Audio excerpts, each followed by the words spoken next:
Samantala, paputok naman ang sinimulan ng bilhin ng ilan kahit mahigit 1 linggo pa ang bagong taon.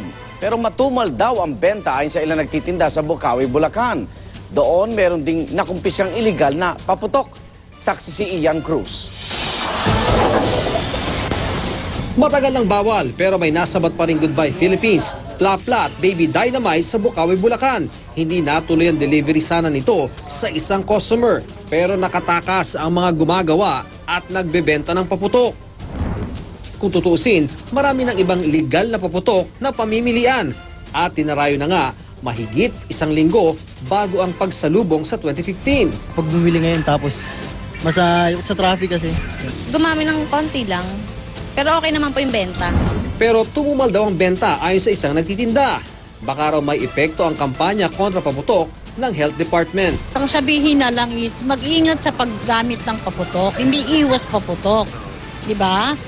Kawawa naman kami nagtitinda ng paputok. Pag iiwasan ng paggamit, paano naman kami? Pinaigting muli ng DOH ang kampanya kontra paputok. Matapos kasing mapababa ang bilang ng mga naputukan at tinamaan ang ligaw na bala noong pagsalubong sa taong 2013, muli itong tumaas sa pagsalubong sa 2014. Kaya naman daw todo paliwanag ng tamang paggamit ng paputok sa mga suki ang mga nakausap kong vendor. Paano po sinisinda ng isang items namin na tinitinda, kung para po saan. Kamukha po yung mga aerial namin, nalagyan po namin nalagyan ng mga kalang para hindi po siya tutumba. Maging ang mga otoridad, isinabay sa inspeksyon ng paalala sa mga batang huwag magpaputok. Maging sa Lawag, Ilocos Norte, matumal ang bentahan ng mga paputok. Ang mabenta, paputok na de bomba. Ako si Ian Cruz, ang inyong saksi.